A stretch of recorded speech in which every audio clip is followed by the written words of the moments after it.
Hello, happy close to Halloween, everybody. My name's Mark, you know who I am. Today we're going to do something a little bit different. And I say we because I'm joined by a pretty special guest. You know him from SGB reviews, Johnny Versus, basically everything Some Call Me Johnny, and on SGB, the Super Gaming Brothers. It's not Johnny, it's his brother Elliot, and that's still that's still good. Don't bash him. Oh, great. Now everyone has to click off because he's not here. Anyway, the point of this video, in case you didn't read the title, Halloween is almost here. And those who don't know, Elliot does a lot of creepypasta, just a lot of spoopy-related stuff on his channel. So I figured we could do something a little bit fun and read a bunch of crappypastas. This is going to be fun. Yeah. So we both picked our own stories. We haven't told each other what the stories are. Or we haven't given each other any sort of context on what they're about. But we're going to take turns reading them, sort of react to them, and see how they turn out. And since you're the guest, I figured I would let you go first. Okay. Then what we can do is start with a kind of short one. So this one is called, "And Then a Skeleton Popped Out." but is the subtitle, "But Who Was Phone"? No. No, it's not. Darn it. So, the terrifying pasta. There's a warning. If you have a heart condition, do not read this. You will drop to the floor, flopping like a fish, while clenching your heart, seeing as you are having a heart attack. Also, if you have a sensitive anus, do not read this. The brick you pooped will be painful. So, just a general warning, anybody with a sensitive anus, just back away now if you're too scared. A few years ago, a man was walking down a road because his car broke down, and he saw a car coming up behind him, so he stuck out his thumb to hitchhike, and the car stopped ahead of him. He ran up to the passenger side and opened the door. When he opened the door, a skeleton popped out. You're off to a good start. Very good start. And that is, "And Then a Skeleton Popped Out." Well, that's it? It's one of those, it's a legendary short pasta. Wait, that was the whole thing? Yeah, that's the buildup. Oh my god. All right, well, since you started off with a short one, I guess I'm going to start off with a short one. Okay. It's called "Don't Be There." Don't, but without the apostrophe. Oh no.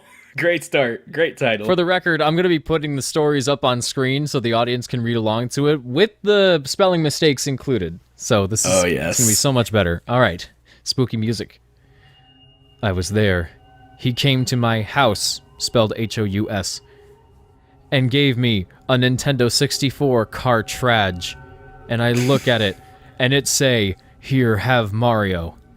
I put in at the 64, and it was black for 15 minutes. When it became more, it said Myro time. Can't even keep the illusion. Alright. A big Mario poked out, and it was like looking into the eyes of Stan. I play as Sonic and was chased by a big Mario who had red eyes.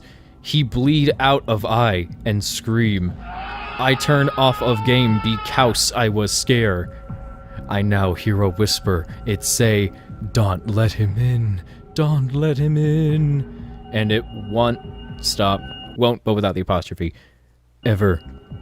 I hear a rustling in outside.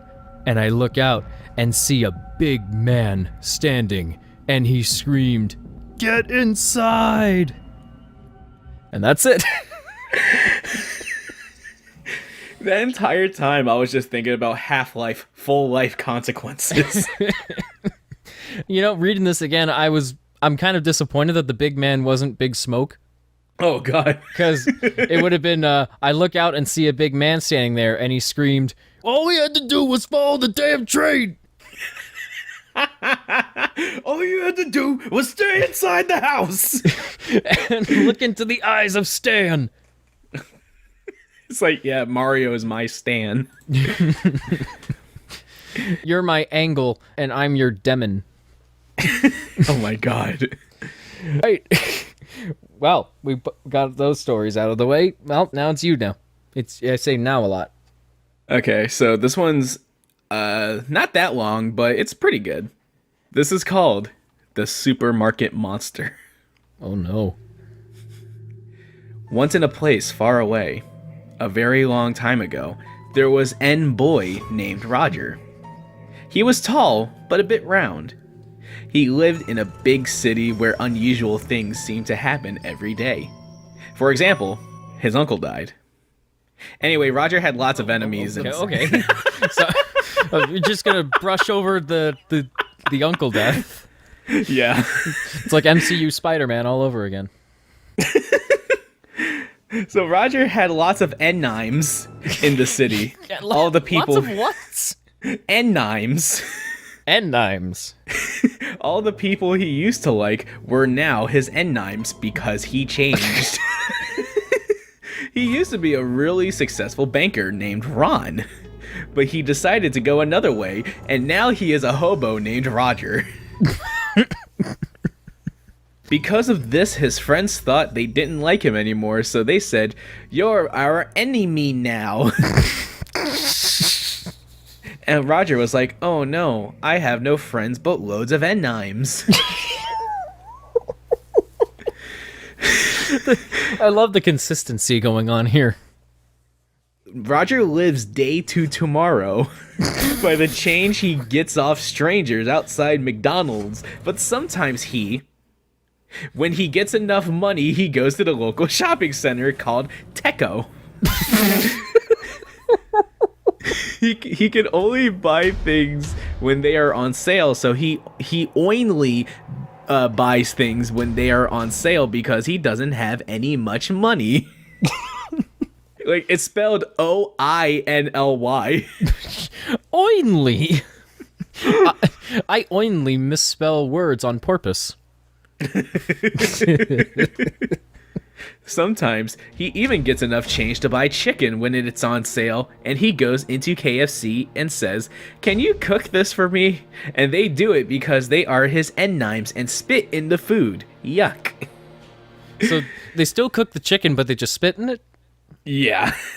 Try doing that next time. Just buy a chicken from like a Stop and Shop and then go to KFC and just give it to them. Like, here, do something with this. Please make this. We're ennymes, so you owe me. Today, on the most windy and stormy and rainy and cloudy and sad of days, he decided he needed to eat and went to Teco. Which, by the way, that entire thing, there was no commas. No, of course. Like, he only uses commas when needed. When he went inside, there was no baskets. This was weird. Roger thought that must be giving them a break today, so he kept going. He saw that bread was on sale. Thre. Thre. Bread. Thre bread. That's my favorite kind. I also like a pumpernickel. Or woat. So he was going to buy it, and then an big fat hairy man ran up to him and said, "No, that not for you." And he took the sale sign away, which made the bread go back to up to $100,000. Does Teco normally sell bread for $100,000? Apparently so, because he took the sale sign off and it went back up. This is all in the future, so that's normal for the future. Oh, obviously. Roger made a face similar to this, and it's like the capital D with the colon. And he said, "But if you don't give me that, I will starve." I will starve? And the fat man laughed, and his fat went bouncy from laughing. That one of Ron's enemies, spelled it right this time, kind of. Kind of. That one of Ron's enemies died, so Ron felt his anger rising. That happens when his enemies die. And he punched the Manan so hard. Punch the Manan. He punched the Manan so hard that his fat fell off, and the man was so angry that he cried blood. Oh, okay, here we go. Now this is getting interesting. Then the lights went out so fast that Roger knew he was going to be murdered. A black mist came out of the cereal boxes, and the bacon was flying everywhere. Pancake mix splashing over the counters. Freezers freezing at higher temperature. There's no U in that spelling of temperature. So it's more like temperature then. Yeah, temperature. Freezers freezing at higher temperature. that normal, so that it was freezing the frozen pizzas too much. Ron ran far away to that aisle that always full of people. That one aisle, always full of people. It's always full of people. It has like loads of sweets and crisps. Yummy. There was like 15 monsters there. All black with eyes oogieing with blood and tears. The hat looked like bacon, but were actually dead people's skin. He screamed, "Fat man, help!" But when the fat man came her, he said, "You punched my fat and now you will pay." Again, I'm just picturing Big Smoke throughout this now. And then he ran and went inside a freezer, but forgot that the freezers froze too hard now and he died from freeze. Please tell me that's how it ends. No, there's more. There's a Oh. little bit more. Because if it actually ended on that abrupt of a note, then this would have been amazing. Like he froze to death. The end.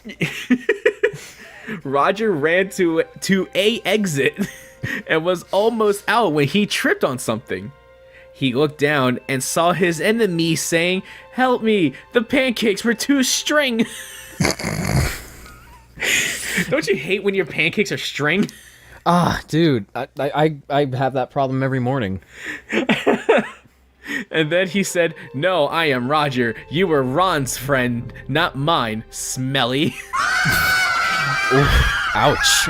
Really cutting deep there. I know, right? And he ran out the door.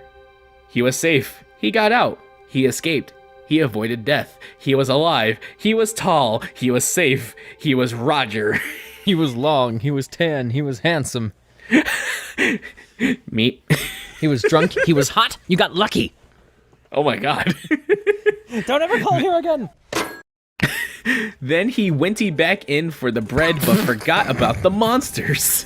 So when he got the bread, the monsters came out between the slices and cried blood from their months. From their what?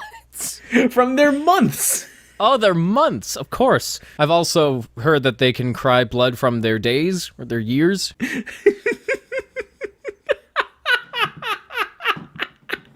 They cried blood from their months, saying, "We are your ennymes, Ron." He said, "How do you oh, my old name." And then they ate him, and he just fell down on the floor crying from death. His last words were, "I am all your ennymes." How could he fall to the floor if he's already been eaten? There's no logic in this. There's no logic. I am Confucian. Then he fell down and died. Just before he died, he said, "I will now be a supermarket monster." So when you are in a supermarket, remember that Ron is waiting. In the future, though, because it's in the future, remember? Right. So he died, but then before he died, he decided to become a monster. Pretty much. So apparently the judgment scale, there's a third option? Supermarket monster. Just like just like an awkward third scale, like somewhere like Not exactly in the center, but like more off to the left, so people with OCD get annoyed. What a ride. It's amazing. You know, it's funny that you picked a story that takes place at a supermarket, because my next story also technically takes place at a supermarket. Oh, geez. It's you're gonna love the title. It's called Death Cereal. Alright, let's see. Hello. I'm afraid I cannot tell you my name, but for purposes of understanding my story, I'll use the name Jared. I am not an ordinary person, other than the fact of what I went through. Please, read this whole story, and allow me to inform you of the dangers that may be upon you. I know, I used to love live cereal, just as much as the normal guy, if not more. But not anymore. I hate live cereal. In fact, I'm afraid of it. I get cold chills every time I hear or see the name, and you would feel the same if you went through the same thing I did. So please, for the sake of your sanity, I beg of you to read this and never eat live cereal again. You know, I think when I'm editing this, I'm just gonna, because he says live cereal a lot in this story, so I think what I'm gonna do, Live cereal counter. Yeah, I'll put a counter in there, but also put like a really flat monotone recording of me just going, live cereal. Every time he says it.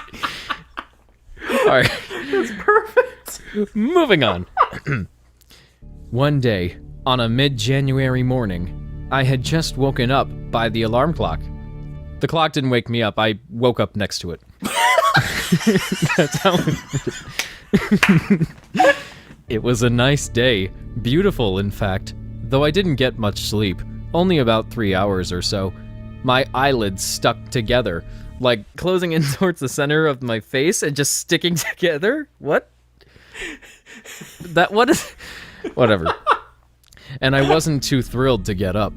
At least until I had the thought of having a nice bowl of live cereal. Just then, I got straight out of bed and put moo clothes on. A decent pair of clothes. You know, just socks and pants, no shirt. You know, I like to be bold. Just a pair of clothes. I then walked out of the dressing room and into the kitchen. I said hello to my 5-year-old son, Jeremy. He's always a nice kid, and how I envy him now for never having an interest in live cereal. He said hello back, and I tussled with his hair, chuckling. I then let him be, and I went to the counter where we keep all of our cereal. I looked down to realize there's no live cereal left. I was enraged at first, but I managed to stay calm. I just thought, well, I could just go to the store and buy some more. And what I didn't know at the time is that that was the worst mistake I have ever made in my entire life. Excuse me, son. Excuse me, son. I am going to get live cereal. So I'll just leave you here alone by yourself while I go buy some demon cereal. So, do you not have, like, are you not married, or do you have a wife or someone to look after the child? No, you don't understand. He can't be there to witness the horrors of live cereal. Can you just wait for him to go to school? No, this is serious. We have to do this now. You stay. No, this is cereal.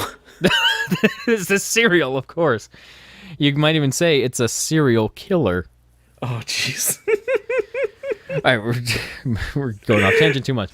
I grabbed the keys to my car and said to Jeremy that I will be right back. It seemed like he didn't want me to leave. Well, no wonder. You're leaving him alone without a sitter. No wonder he doesn't want you to leave. I thought that maybe it was because he wanted some company. Duh. But the store was only a few minutes away, so I went to my car and went inside. I started the car. I pulled out of the driveway, then drove down the road. As I was driving, I heard a slight whisper. It was so quiet, in fact, that I wasn't even sure if it was something I actually heard or not. It sounded like it said, "Don't do it." But I thought nothing of it. I just continued driving, soon ignoring the fact that I'm just completely neglecting my son. He'll be fine. I soon arrived at the store, then parked my car and got out. I walked into the store. There was many people in the store, as there usually is. Before I decided to get the Life cereal, I decided to get a few... I'm not doing it there because there's a period after Life, so it's like an ending a sentence. Before I decided to get the Life cereal, I decided to get a few things for Jeremy. Maybe making up for the fact that I just left him alone by himself. Wait, what can you get him? I don't know, a sitter? Or a sibling? Oh no, toys and such. Oh, okay. Of course, because that always makes everything better. Oh, yeah, definitely. I can't quite remember now what I got him, but I think I may have gotten him some toy dinosaurs and a water gun. I then finally went to the cereal aisle. I had to pass, I think, the Lucky Charms and the Fruit Loops before I got to the Life cereal. I passed the Lucky Charms, then to the Fruit Loops. Something felt strange. Then I realized there was a Life cereal box where the Fruit Loops were. Oh no. It's not like it's totally a normal thing that people do in stores and they just look at something and put it on the shelf without thinking about it. No, this is spooky.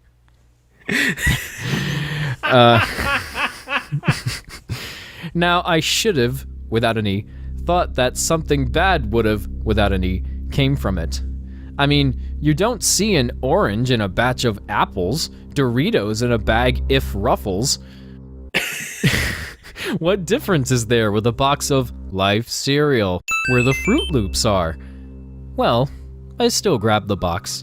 I guess I was too lazy to walk an extra 5 steps to the Life cereal section.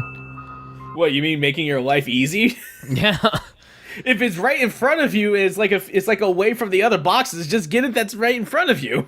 Well, that would require effort and logic. Something this writer clearly doesn't have. Let's see. Now, would those spare 5 steps have been worth it over such a strange placement of a Life cereal box? Absolutely. But because of my awful stupidity, at least he's honest, I took the risk. Like I said, I took that box, then placed it into my shopping cart. As I was walking the aisle, I saw in the corner of my eye something very odd. The Quaker on the box of Life cereal had black eyes with red pupils. Oh no. And they were bleeding. Out of every month even. It looks so real, like hyper realistic. Oh gosh. Here we go. I thought that if I were to touch it, blood would get on my fingers, and instead of it saying Life on the box, it said death. I then looked directly at the box, and it looked normal. I then thought that maybe it was all in my head. I went up to the guy that checks out people's groceries and set everything down. He checked out the toys. He then grabbed the box, then hesitated. He looked at the box, then back at me, and said, "I wouldn't get this box of cereal if I were you." I don't know why I gave him a southern accent. I then said, "Why? You don't like Life cereal?" He then stared at me without saying a word, then checked out the box. He put everything in a grocery bag, then told me the price of everything, which turned out to be $34.78.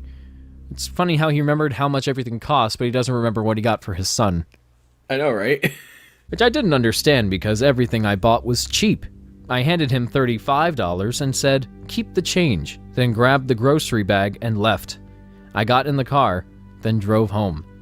As I was driving home, I heard awfully creepy noises, nothing I could understand. When I get home, G-I-T, I set Jeremy's toys on the table. I then got out a bowl and a spoon and took out the milk. I poured some of the Life cereal into the bowl. So far, it looked normal. I then turned around to get the milk.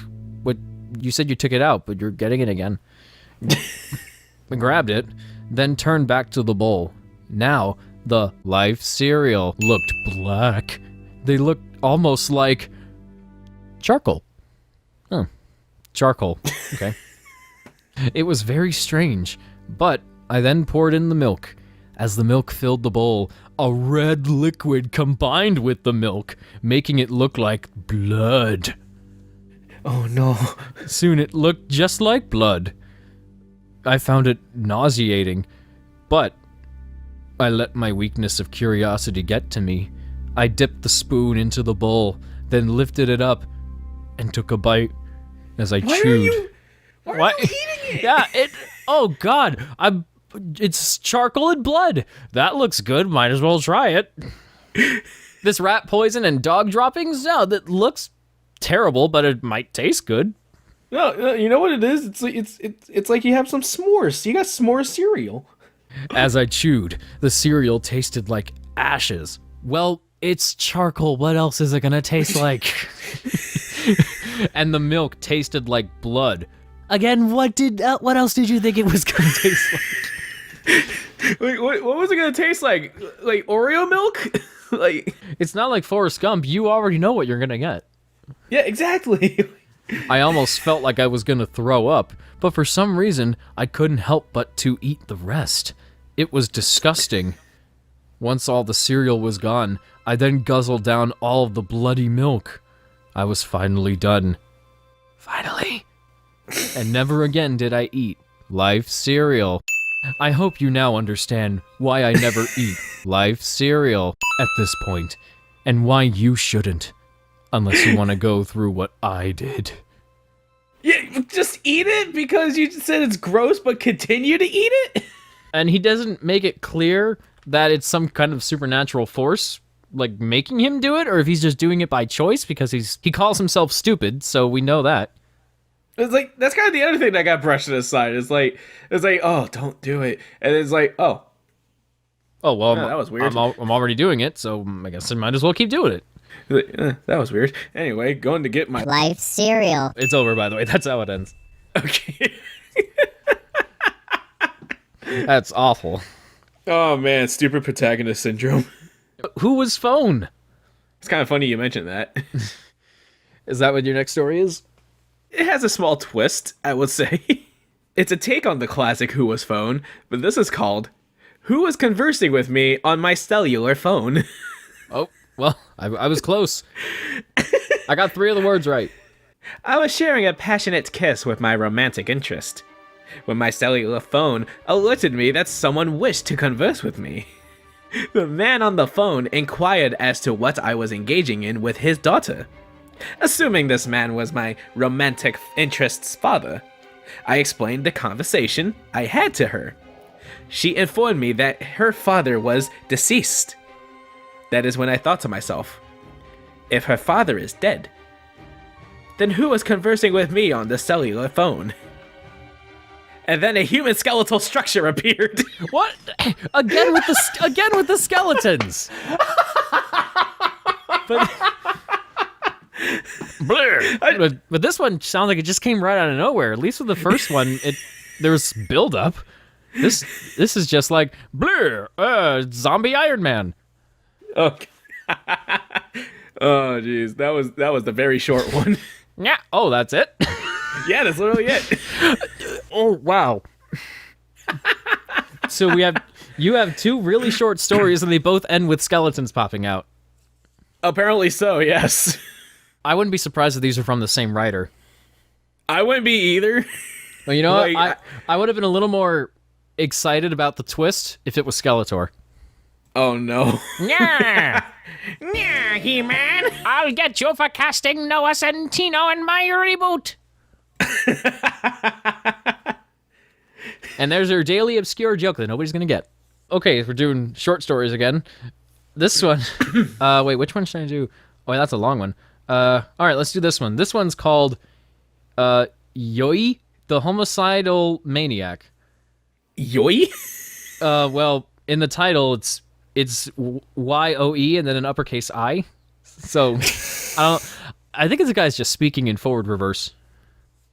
Like yo or so.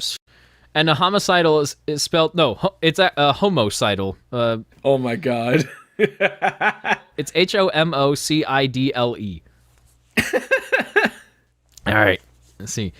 As Yoy and his parents walked inside their home after a long day at the beach, Yoy's mother said in her kind voice, Yoy, it's time to go to sleep because you have your first day at school tomorrow.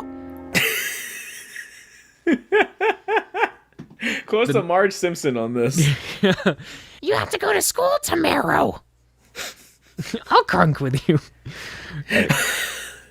The next morning, Yoy woke up and got ready for his first day at Diplomat Elementary. As he got to his school, the teacher asked him his full name to the class, and he responded back by saying, Yoy Enrique Munoz. Of course. Then a period. Then the class introduced themselves, and one of the students' name was Asia, and Yoy asked her if she's Asian, and Asia took that offensive, so she told on him to the principal. For the record, principal is spelled Princicible. Oh no. So like principal. Principal. Yeah.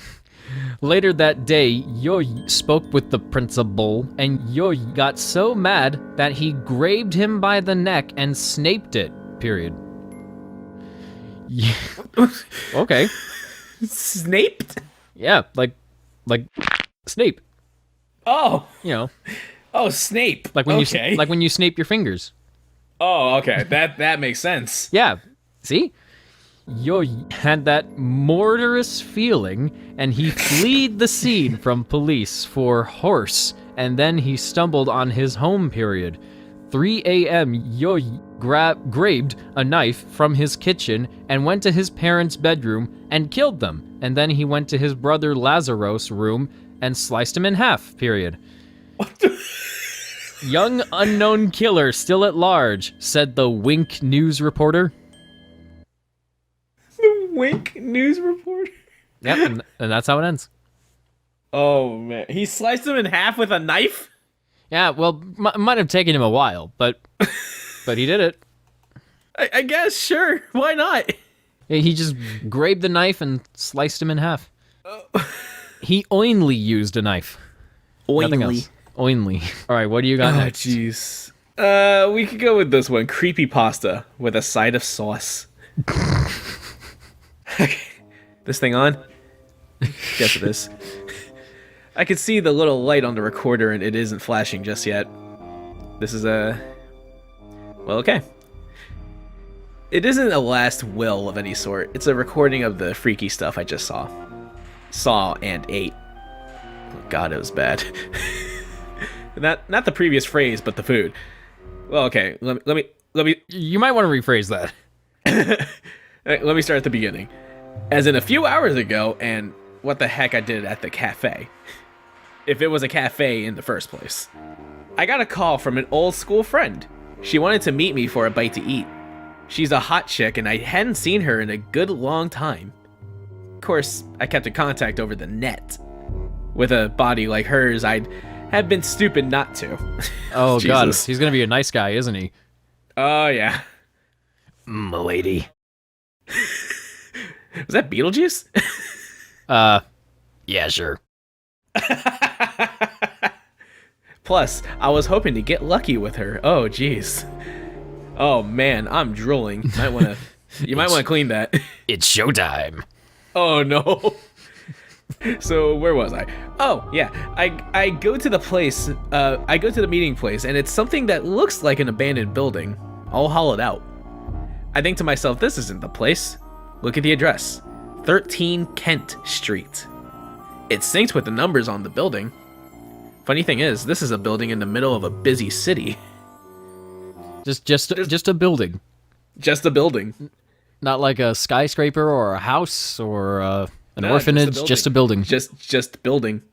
Abandoned. But people were walking outside. asking me what I was doing here and who I was meeting. Of course, I told them to go away. It's my own business to be hanging around out here. Yeah, only I should care about which abandoned buildings I'm snooping around in. Like that's none of your concern. Just let me put myself in imminent danger. Like seriously, come on, guys. Dang, if only I knew then. But dang, I wouldn't have run. She was stunning. Came towards me and I knew then that I would be having fun soon. Of course, well, I shouldn't say. Took my hand with hers and said that it was great to see me in the flesh again. I asked what we were doing here, and why everyone avoided it. She avoided the question by kissing me. And I can't really remember what happened after that. Except that we were in the building. I won't say what we were doing. Man, inside it wasn't abandoned, but it was a bustling business. Geez, did I just say that? Bustling. Oh, who says that word now? A lot of people, actually. Keep up with the times, man. I'll have a look in the dictionary when I get home. Internet. I meant internet. Geez, what is wrong with my speech now? Are you reading this or are you actually saying this? Yes.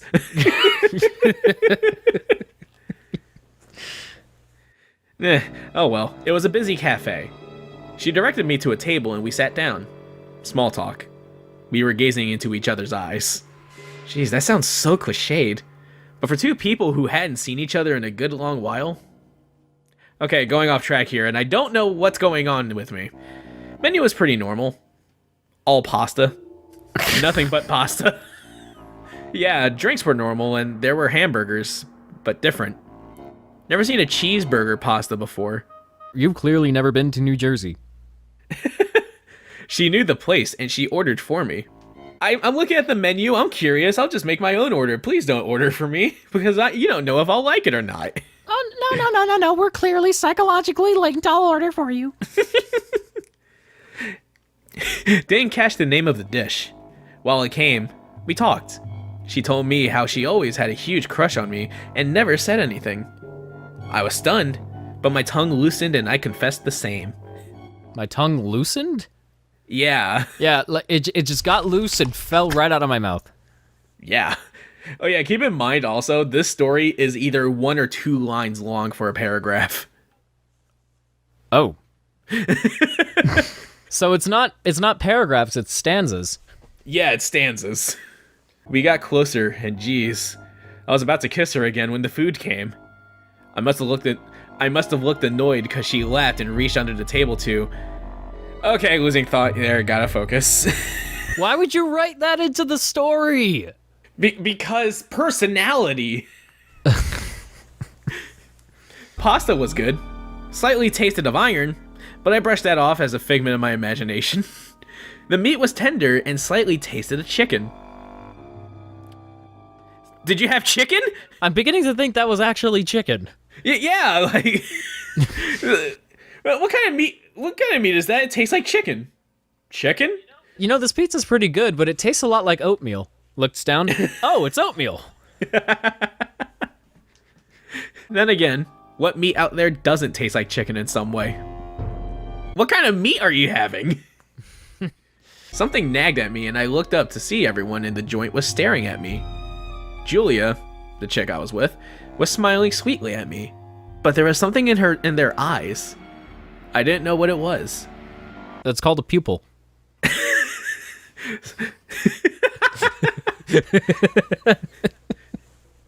Something dead, I guess is the best word. Jeez, that was freaky. And then I had another glance at the pasta. Jeez, I wish I hadn't. I can't even describe what was in the bowl. Maggots, leeches, centipedes, spiders. Oh my. All crawling around fettuccine and lashings of chunky tomato sauce. And then something made me look closer at the sauce. Looked normal enough and tasted great. Strange chunks of meat though. What I thought was chicken or beef. So I had established 3 things. So wait, you said it tasted like chicken, but you're saying it could have been chicken or beef. Which is it? You have to know your meats before you eat You gotta them. make up your mind here, dude. Like, you can't just chow down on a steak and then look down and realize you're accidentally eating your girlfriend's arm off. Why does this have sort of a lavendery aftertaste? Oh, I'm sorry, honey. It's like, oh, you're dead. So I had established 3 things. 1, the pasta was really a bug-laden Frankenstein monstrosity. 2, it tasted really great. Needed a bit less salt, Of though. Of course. Like, it's, the maggots and the leeches just add some crunch to it. It just needed a bit less salt, then it'd be perfect. Yeah, that's it. The leeches and maggots are fine, but just need a little bit of salt. And 3, everyone was giving me dead eyes. Of course, I could have retched and run out of the place, but where was I going to go? I got nothing out there. No job, no cash, and stuck in a cardboard box in Hyde Park. Not literally, though. No family either. So, what? What is coherency? It doesn't exist anymore. And the insects gave the pasta body and texture. I stayed in my seat and ate the rest, while the patrons burst into spontaneous applause. Now that was creepy. Nothing much. They found it disgusting at first, but when I did it again, somehow they found it amazing. Nothing much. I'm just dictating what happened. Really? No, this recorder doesn't have a multi-directional mic. Yeah, only my voice. So we open it up shop. So he gosh. he recorded the events and then transcripted them. Well, that explains why he was going off on tangent a whole lot. I guess, yeah. Well, gosh, I know, dear. We have to keep more people coming to us. Yes, I know. We will. Soon. So John wants more funnel webs in the sauce? I'll see what I can do. Yes, I love you too, Jules. Yes, he'll be perfect for our needs. At this point, I can't tell if you're just going off script or if you're actually reading directly from the story. This is part of it. Oh my... You know what? That's a testament to your acting abilities. If he isn't, well, yes. That's perfect. Let me finish this up and I'll go with you. 5 minutes? Alright, I'll catch up. Where was I? Yes, after the lunch meal, I was questioned by Julia. She wanted to know if I wanted to stay with her. I said yes, and she showed me the inner workings of the cafe. Turns out everyone working here is dead. Great cooks, though. Hard workers as well. So that just went from a story to an RP and then back to a story. Yeah.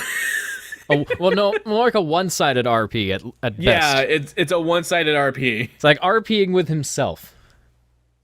Me and Julia, we are the channelers of the outside. We meet people online and take them on the guise of people they haven't seen for a very long time.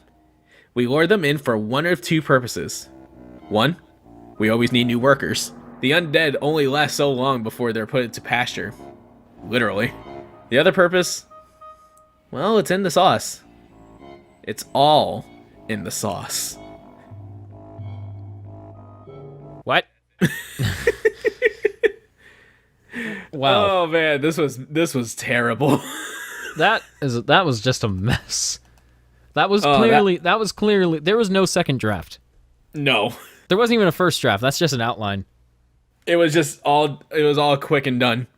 You know what? Maybe this is a Rick and Morty spinoff, and it's actually the Szechuan sauce. I can actually see that.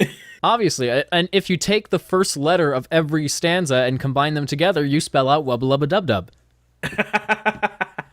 It's all in the clues. Moving on, my 4th story is called "Death, is a funny thing."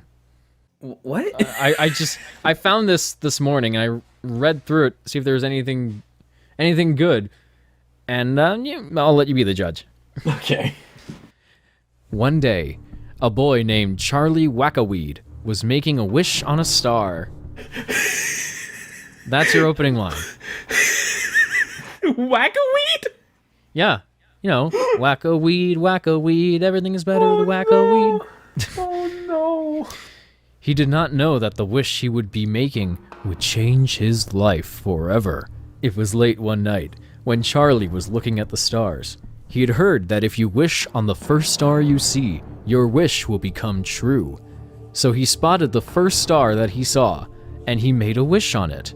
His wish was that whatever he said or did, for it to come true.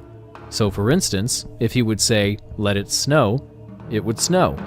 If you say, "Please let me have a better story to read," then you'd have a better story. Just a few days later, he was sitting in geometry class, wondering about the test they would have in about 5 minutes. When he got the test, he sat there wishing that he would ace the test. He took the test that was supposed to be very hard, and he thought that it was easy. So, and no, that's just the teacher purposely making the test hard for the kids. You know, because teachers are jerks. I hate those kind of teachers. He got it back, and it was an A+. He was amazed because he had never had a test and aced it before, and this test was probably the hardest one that he had ever taken. He asked all his classmates what they had gotten on the test, and they all replied, a C+ or lower. Charlie was very excited that he had gotten a better grade than Chris, who was an A+ student, and Chris had made a C-. Yeah, screw you, Chris. And by the way, Chris never shows up in the story again. Oh, okay, this is the only time. All right. Yep, just the only time. But there's another kid. There was this one kid that Charlie did not like. He wished that something bad would happen to him. Wink, wink. The very next day, he was out of school. Charlie asked his teacher where he was, he said. He is in the hospital with a very deadly disease, because that's how teachers talk. It came on him so fast, and none of the doctors have a cure. It is really weird. I have never seen anything like it. The very next day, Charlie heard that the kid with the deadly disease had died. Charlie was upset about the whole situation. He knew that it was his fault that he died, so he went to his funeral with sorrow and regret. It's not like he could just wish him back to life or anything. He has this wishing power. He can wish for anything and it'll happen, so rather than just wishing the kid back to life, he just does nothing. Just life goes on, I guess. Yeah, whatever. The very next day... Oh, wait, no, I already read that. Sorry. He was at home, alone, late one night. All of a sudden, the phone rang. He ran... Oh, wait, he was at home alone. Maybe this is the same kid whose dad went out to get the life cereal. Oh, no. Oh, no, it all comes together. Yeah, we're creating the Crappypasta cinematic universe. The CCU. The CCU. All right. All of a sudden, the phone rang. He ran down the steps to answer it, thinking that it might be his parents. He picked up the phone, and he heard the dial tone. He thought to himself, that's weird. And then he went back up to his room, thinking no more about it. This happened several more times, and he still ignored it. Then, all of a sudden, the doorbell rang. He went down to answer it again, thinking that it might be his best friend, Jard. Jard? I think it's Jared, but there's 2 R's. Oh, wait, there's Jared, like in this life cereal story. They are connected. My God. They are connected. He opened the door and said, "Hey, Jard, what's..." But then he noticed that no one was there. He thought to himself, it must be those little kids that live down the street prank calling and ringing the doorbell and running. Because that's how kids talk. These are some fast kids. It's like, oh, the phone, they didn't pick up. Oh, okay. Doorbell rings. Oh, is someone there? Nope, they're gone. Wow, these kids are fast. I see. So he then went back up the stairs to his room, thinking no more of it. Then there was a peck on the window. He was really starting to get kind of scared and curious. He went to the window, opened it, and yelled, "Get out of here, you little kids!" So he goes to middle school, but he talks like an old man. I'll get you, crazy kids! But still, he saw no one. Since it was starting to get really freaky, he decided to go and watch some TV. He flipped on the TV, like backflipped on the TV. And right then, the power went out. He knew the kids couldn't have done something like that because he didn't have a fuse box. Wait, what does your house run on then? What? Generators? Just runs on paper clips and a few strings. Yeah, and the old soup can with the string attached. That's how they make calls. How do you get the dial tone? Or he just makes the sound himself. You see, he's just crazy. He just does this to himself. He now realized that the kids couldn't have done any of the other things now. Didn't we just read this? And he was starting to get really scared. He went and got a flashlight, and he saw red eyes across the room and was coming very fast towards him. Oh no. He all of a sudden heard a low, creepy but familiar voice calling, Charlie! Charlie! Charlie! I don't know, I'm thinking the unicorns from Charlie Unicorn. Charlie, how could you do something like this to me? Charlie replied, Who are you?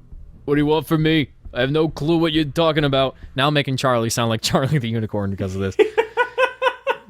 The voice replied, You do know what I'm talking about, Charlie Wackaweed. See, now it sounds like a name that would be said in Charlie the Unicorn. Yeah, it does. So the CCU's really branching out. All of a sudden, it jumped out behind the shadows, and Charlie saw a beaten, flesh-removed kid that Charlie recognized as the kid that he had wished that something bad would happen to. Oh no. Oh no. His eyes were blood red, and I also hear they were hyper-realistic. And the flesh that he had left was purple and blue. Just mix our two friends, purple and blue. Charlie was scared to death. He told the kid that he had never meant for him to be killed or even hurt, but he didn't believe him. Again, you can just wish him back to life. Did you just forget? You have the power. You got the power. Wait, did he forget he has this power? You know, if he's this gullible and oblivious, then probably. See, the kid replied, Now it is your turn to follow the pain and death that I had suffered through. Then the kid took Charlie out of the house and tied him up to a tree. The kid then dug a huge hole and then untied Charlie. The ghost said to him, I'm sorry that it has to end this way, Charlie. But this is what you have to repay me by doing. Goodbye, Charlie. Oh, they took my freaking kidney. I'm really disappointed that that's not how it ends. Then the kid threw Charlie in the hole and buried him alive. Because, you know, ghosts can do that, apparently. Ghosts can bury people alive. Sure. It's like Cold Case Files. Exactly. And again, Charlie doesn't wish for these things to not be happening. Totally forgot about that wishing power. So wait, he said he could make the wishes the first star he sees. If someone punched him and he sees stars, does that count? Hey, that's just the theory. No one really knew what happened to Charlie Wackaweed until one day a clipping all of a sudden appeared in the newspaper telling what had happened and who had actually killed the kid that Charlie didn't like. I am telling you now, be careful what you wish for because it just might come true. And I gotta read this part in Ego Raptor's Angry Video Game Nerd impersonation. Okay. This is not a true story, or maybe it is. Is he the police? I'm willing to guess no. Yeah, this seems a bit far-fetched. I mean, maybe this kind of stuff happens in Maine, but I mean, that would make hard to sense. say. That makes sense, but I don't know. I'm not buying that. I don't think this takes place in Maine. You kind of lost me a little bit there. I don't think this. I don't think this is entirely true. Okay, so we should now be on our last stories. Our two last stories. Yep. So I'm gonna go with the last short one, and this is a classic story. But before we read this, let's read some reviews that have been said. Uh-oh. I assume that you don't read the rest of the wiki because it is not as creepy as this story with all the blood. My scientific study proved it. Lol, ROFLF, said Dr. James Leeward, professor of pastorology, Oxford. I didn't know that was a program in Oxford now. You can tell he's a real doctor at Oxford because he said proofed. With an apostrophe D. and 2 zeros. And this says, after reading this, I was scared. Very, very scared. And I blooded lots. I was scared. Very, very scared. You can tell these reviews are legit. It's like those dog videos like, oh, you did me a frighten. Yeah. You did me a boop. And now we go to the actual pasta. This is the story of a day where there was all this blood. A man was walking around and blood started coming out of him everywhere. Even out of his month? Even out of his month. Oh! There was so much blood that it filled up in an elevator. He went to the store and there was just blood all over the place. People were slipping in it and they were all grossed out. He tried to go swimming and all of the sharks went nuts and bitten everybody. He got chased by all of the vampires ever. Oh, now there are vampires. One time, the blood got a kid and a dog. Oh no. At the end of the day, everyone decided they would send him to space so that he would stop getting blood everywhere. The scariest part is that the man was you! Or he was a lady if you're a lady. And you forgot that this happened. Oh. And that is today of All to Blood. That is a plot twist worthy of Shyamalan.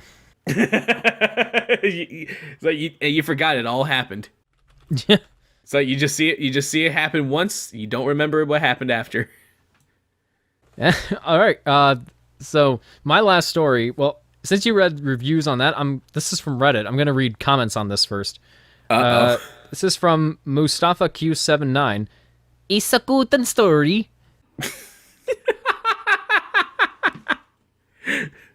And this one's from MLG Legend 1015.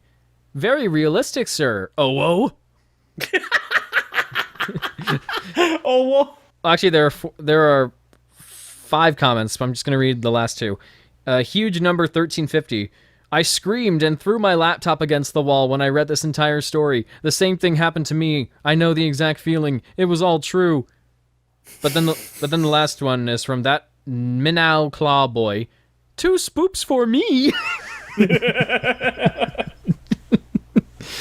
I haven't even read this one yet, but I just picked it for the title. It's called The Story of Jimmy Neutron with Gun. Oh no. One day, I was sitting on my couch playing on my Nintendo DSi XL. How specific. I was playing my favorite game at the time, Mario Kart DS, as it is the best Mario Kart. It's just common knowledge. Debatable. I just finished the last level in my favorite mode, Mission Mode. Okay, why are you playing Mario Kart for Mission Mode? How boring are you? You have Nintendo Wi-Fi. Well, you had Nintendo Wi-Fi. I turned on my TV, and the show Jimmy Neutron came on. I hadn't seen the show in a while, but I decided to watch anyway. At the end of the episode, when the credits rolled, something strange happened. Something strange happened. Hapned. Yeah. What's the hapned? It kept repeating the audio clip of Jimmy Neutron saying, "Got a blast!" over and over again. I thought it was an error, since stuff like this happened. He spelled happen right this time. Since stuff like this happened before, but this was no error. An address flashed on screen. I was shocked. And that was my address. I was spooked. I looked outside my window, and I saw Jimmy Neutron with gun. What was wired was that he wasn't realistic. It was the same as the 3D model from the show. Got a blast! He screamed ominously. He then started walking towards my house and got and got hit by a car. that just came right out of nowhere. Wow. Okay. So much for our spooky creepypasta villain. Like, this is why you should run to the house instead of walking towards it. The car exploded. What? So he walks toward the house, gets hit by the car, and then the car explodes. Okay. I breathed a sigh of relief, but when the smoke cleared, Jimmy Neutron with gun didn't even have a scratch. Oh no, we underestimated him.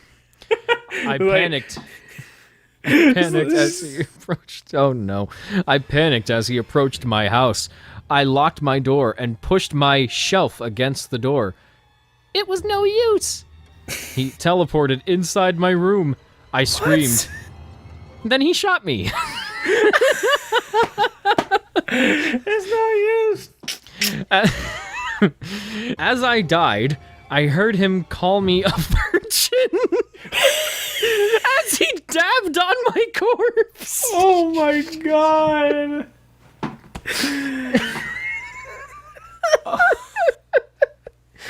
You know what? I've been proven wrong. This is the greatest story ever. Oh my god. And this is the last sentence. The scary thing is, this is all true. Oh my god. No, it's not. It's there's no way. No, I gotta stay vigilant of Jimmy Neutron with gun before he shoots me and dabs on my corpse. I'm never watching Jimmy Neutron again.